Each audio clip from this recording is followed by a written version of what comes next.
Hey guys, welcome back to a new video on the Blue Abroad YouTube channel. We're inching closer to season 2024. We're at that point, I feel, where you can smell it. You can smell it and it's exciting. And so with that, I want to redo a video that we did last year and apply it to this year. So you may recall the video was titled Who Is Next? It was for the 2023 season, and basically what I want to do in this video is I want to have a look at the guys who have played less than 50 games, we'll say, and just look at the bracket and have a look and see who might be the next young or less experienced player to make that quantum leap. Now, you could argue that last year, doing the video last year, I was unsure about Brodie Kemp and where he was going to play and how he was going to develop. I would argue that he was the one that made the quantum leap in 2023, closely followed by Jesse Motlop. I actually think Jesse Motlop has a quantum leap in him. I don't know if that's this year or next year, but I would say Brodie Kemp was the one that made the biggest jump from where he was in his career to where he now is when it comes to games played and experience. So I thought that was it was a surprise to me because I was just so unsure about him. So we'll do it again this year. Let's have a look. The guys that have played 50 games or less than 50, we'll start with, you've got guys in the 40 game bracket, which is only one. It's Matt Owies. Quantum leap, not sure. He was our leading goal kicker for the small forward brigade in 2023. He does seem to get better every single season. He is oftentimes the first one to be overlooked. For whatever reason. We've got some exciting young small forwards in the mix now. When you talk about Motlop, you talk about Durdin. If you want to talk about Ashton Moyer to an extent as well, you can. But so Matt Owies is in there. I just expect Matt Owies to continue to get better. But I think there will come a point in time, maybe in his sort of 5th to 8th year, somewhere in between there, where a big compound effect takes place and you start seeing a lot more growth. I think he's a candidate indeed. Then you've got your Jesse Motlop, your Brodie Kemp, and your Corey Durdin.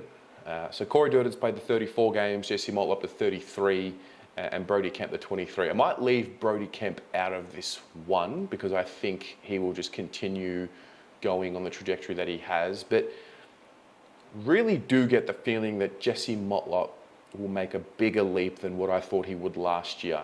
This is now season 3. He's shown us that he's got the ability to kick multiple goals.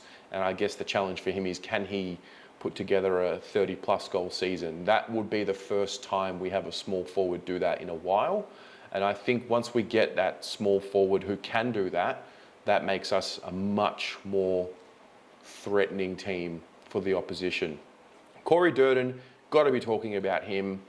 I think the recency bias has worked against him when it comes to the discussion around him. And the reason why I say that is because we didn't see him in the second half of 2023, but for the final game against the Giants. And it was a shame because the team had turned its fortunes around. We started playing better football. And I think he's the type of player that would have benefited a lot more from that. So I think Corey Durdin has to be at the top of this list, right up there in the top 2 or 3, particularly because he's now coming into his 4th season. So he's been in the system a while now. The body has broken down a couple of times on him at unfortunate periods of time. The fitness will improve naturally. He must be pretty comfortable in his routine and know what his body needs at this point, a lot more than what he did in his first season, obviously. So I'm looking at him indeed. Ollie Hollands, Alex Chincotta, Jordan Boyd, and if you want to put Elijah in this bracket as well, I think 1 or 2 of these 4 are the ones that will surprise me based off how I watched last year's video, and I think a lot of us. Now, Ollie, he's coming into his 2nd season. You probably don't get much better of a first crack at a debut season than what Ollie Hollands did. He showed us that he was able to withstand the rigors of the season in a really impressive way. And there's no reason why he can't go up another level. The strength of Ollie is obviously his running power. He's got the passion. He's got the spirit. He plays with it.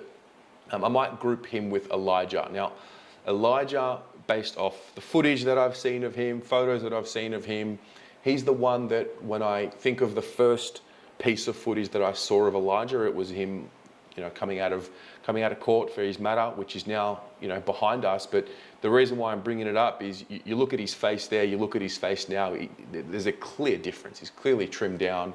He's clearly in great shape.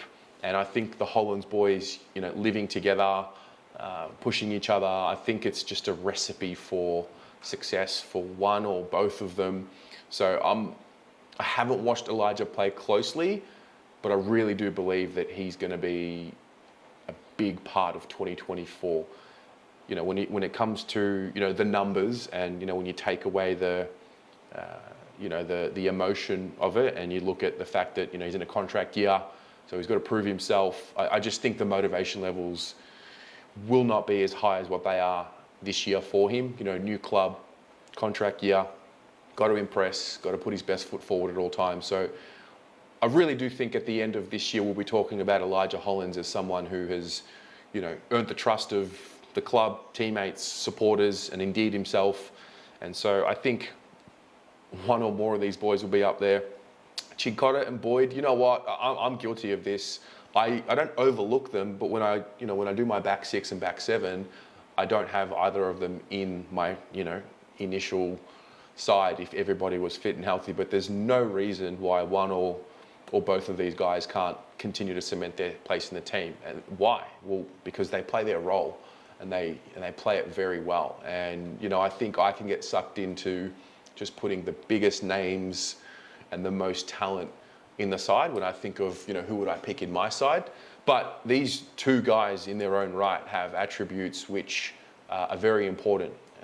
Chincotta plays with this defensive edge. He plays like his life is on the line, and it's infectious, and it's exactly what you need in a defender. And he in the side allows others to showcase their offensive game a lot more. So can't discount him. And then Jordan Boyd, I think the more I watch him, the more I'm endeared to him. The way he kicks the footy, his competitiveness. I think now that I've started to see some more footage of him and really start to see a little bit of insight into his character, you almost build a relationship through the screen with the footage that you're watching. And so he's another one.